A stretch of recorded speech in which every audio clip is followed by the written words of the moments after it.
Hello दोस्तों, welcome back. एक बार फिर से खुशामदीद और इस्तकबाल है आप तमाम लोगों का हमारे इस यूट्यूब चैनल पर।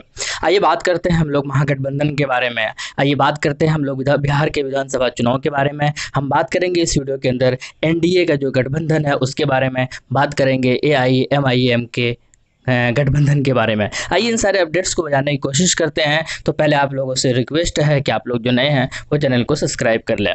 चलिए शुरू करते हैं दोस्तों। बात करते हैं एनडीए से, क्या कुछ हो रहा है एनडीए के अंदर, क्या कुछ घट रहा है महागठबंधन के अंदर।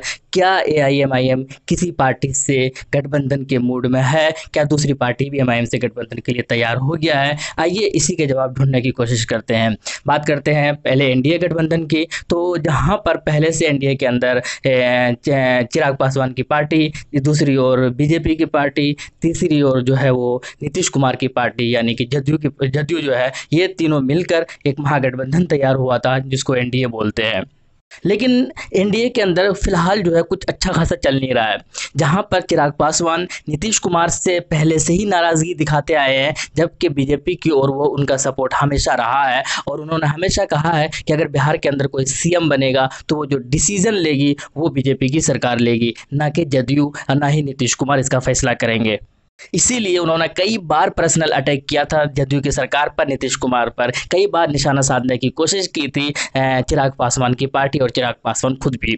लेकिन सवाल होता है कि आखिर नाराजगी कैसी है, तो इसका जवाब यही है, सीट बंटवारे को लेकर, सीट शेयरिंग को लेकर। नीतीश कुमार चाहते हैं कि बीजेपी और जदयू जो है वो बराबर की सीट हासिल करे, 50-50% वाली सीटों पर सिद्धांत पर सीट का बंटवारा हो, जैसे कि लोक सभा के अंदर हुआ था। इसीलिए उसी के तहत आपस में बंटवारा बराबरी हो और जो 25 से 30 सीटें हैं वो चिराग पासवान की पार्टी को दे दी जाए। लेकिन चिराग पासवान अटे हुए हैं और अटल है, उनकी डिमांड है, उनका मांग है कि कम से कम बिहार के अंदर उनको 42 सीटें चाहिए ही चाहिए। अदरवाइज एनडीए के अंदर जो गठबंधन है वो शायद प्रॉब्लम में फंस सकती है चिराग पासवान की वजह से।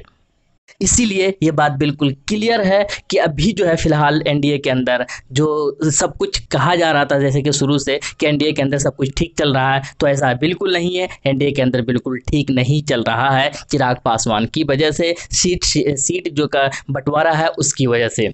दूसरी ओर का बात करते हैं हम लोग महागठबंधन की बारे में। तो महागठबंधन के अंदर अभी फिलहाल जो है वो 3 पार्टियां फिक्स हो चुकी है। पहली पार्टी जो आपका आरजेडी है, दूसरी पार्टी कांग्रेस है और तीसरी जो पार्टी है वो झारखंड की पार्टी, जो झारखंड जिसका सीएम है, जिस पार्टी का जो सीएम है उसी पार्टी यानी कि जेएमएम की पार्टी, झारखंड मुक्ति मोर्चा की पार्टी। ये तीनों अभी फिक्स है बिहार के अंदर कि अभी महागठबंधन के अंदर ये तीनों फिक्स है। इसके अलावा कौन सी पार्टी आती है ये शायद आने वाले वक्त बताएंगे। इसीलिए जेएमएम ने ये भी अनाउंस कर दिया कि 12 सीटों पर जेएमएम जो है चुनाव लड़ेंगे बिहार विधानसभा के अंदर। बाकी कांग्रेस, ये भी उन्होंने ख्वाहिश जाहिर की कि 100 सीटों पर कांग्रेस को भी चाहिए और भी आरजेडी जो है, हालांकि उन्होंने ये कहा था कि हमें जो है सारी सीटों पर हमारे कैंडिडेट तैयार है, लेकिन जो है हम कम से कम 150 सीटें हमको चाहिए ही चाहिए। तो ये तो बात की बात है किस तरह के बंटवारा होता है। लेकिन फिलहाल जो है महागठबंधन के अंदर ये तीनों पार्टी, पॉइंट वाली बात ये है कि ये तीनों पार्टी फिक्स हो चुकी है महागठबंधन के अंदर।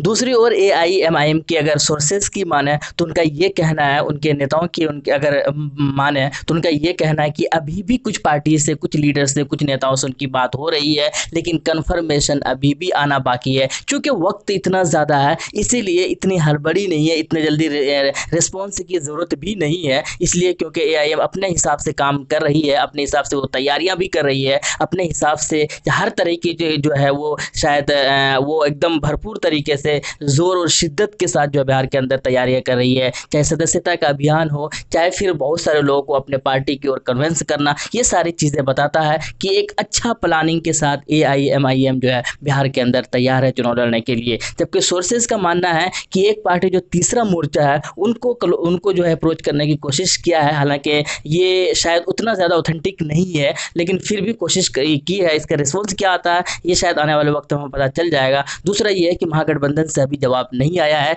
इसीलिए कि ये कहना अभी भी जल्दी होगी या जल्दबाजी होगी कि महागठबंधन के अंदर एआईएमआईएम जो है शामिल नहीं होंगे या शामिल नहीं हो सकते। सकते, इसीलिए अभी ये कन्फ्यूज़न बना हुआ है। इसलिए आप भी इंतज़ार करें, जैसे ही अपडेट होगा तो आप तक जो है ये सबसे पहले अपडेट जो है हम आपको पहुंचाने की कोशिश करेंगे। लेकिन बात अगर एआईएमआईएम की बात करेंगे तो उनका साफ उनके लीडर का साफ मानना है, उनके नेताओं का साफ मानना है कि अगर कोई हमें गठबंधन के अंदर शामिल करता है तो ठीक है, नहीं तो हम उतने ही तैयार है, अकेले लड़ने के लिए तैयार है, पूरे बिहार में लड़ने के लिए तैयार है और लोगों को अपनी ओर करने के लिए तैयार है। और शायद ये मेहनत जो बिहार के अंदर डे बाय डे इंक्रीज होती जा रही है, इम्प्रूव होती जा रही है और उम्मीद यही है कि एक किंग मेकर के रूप में ये पार्टी शायद साबित हो बिहार चुनाव के अंदर। और इस चीज़ को कई सारे लीडर अभी से मान रहे हैं कि किंग मेकर साबित हो सकती है बिहार के अंदर एआईएमआईएम की पार्टी।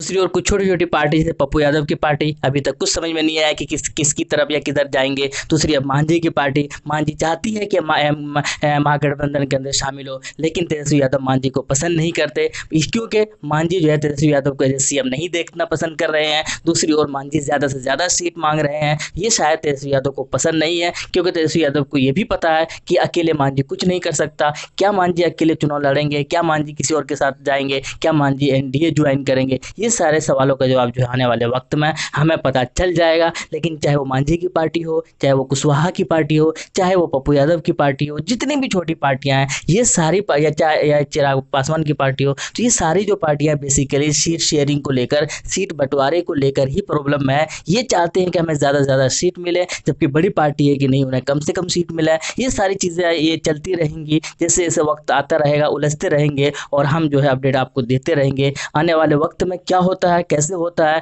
किस तरीके से क्या चीज़ें नई समीकरण बनती है, इन सारे सवालों का जवाब हम लोग आपके इस चैनल के माध्यम से आप तक पहुंचाते रहेंगे। तो जो नए हैं चैनल को ज़रूर सब्सक्राइब करें और वीडियो को लाइक करें और आप कमेंट सेक्शन में ये ज़रूर बताएं कि आपकी फेवरेट पार्टी कौन सी है। और हम आपका जो कमेंट से होता है, आपका जो लिखा हुआ रहता है हमारे लिए बहुत ही महत्वपूर्ण है। आप ज़रूर कमेंट करें। मिलते हैं नेक्स्ट वीडियो में। थैंक यू, जय हिंद, लव यू।